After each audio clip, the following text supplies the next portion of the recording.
So this video kanang ilaging maguna-una ta nga magluto na pud tag ani. Kanang ini mo kalit lag sulpot sa tong may na gusto ta maluto ani kay sige kog luto ani sa una, then how many times ko nag-failed kay naagi ko gipangita nga lasa.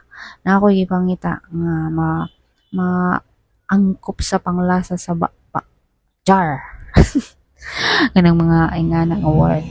Kaya nagbuhat ko usab kay nagsigig kog failed ani sa una nga gusto na ko nga makuha na ko ang lasa.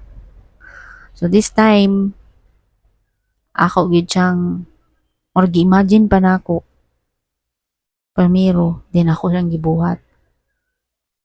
Mura na lang kung tag nagkuan-kuan ani oy para ingnon charot.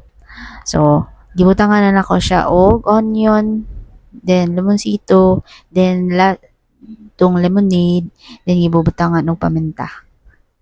So giusab-usab lang na nako din ha. Ang buong lemonade gimura lagi i-alternate sa ingana, and then gibutangan og seasoning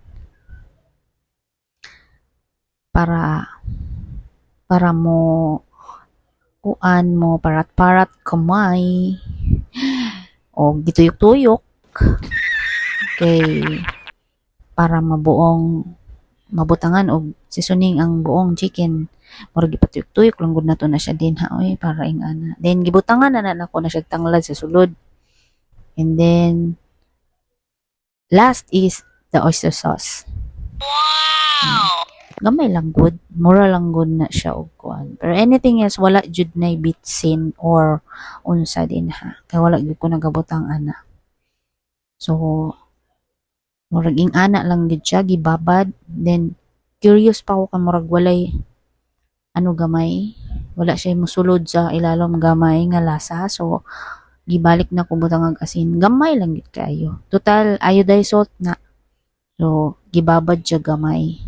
Kay last na akong luto sa ingani. Wala gid siya kanang wala yung lasa sa sulod. So this time ako na siyang gibutang sa turbo broiler. Ako diyang ayo para akong gihandom lagi nga ma-perfect lagi nako ni. Mauna gid ni.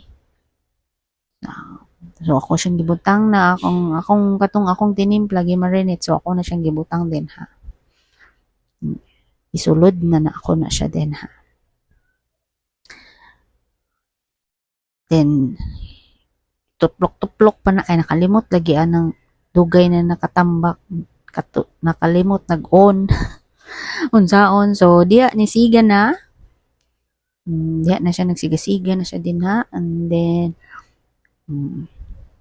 after gibutangan na nako na siya og patata.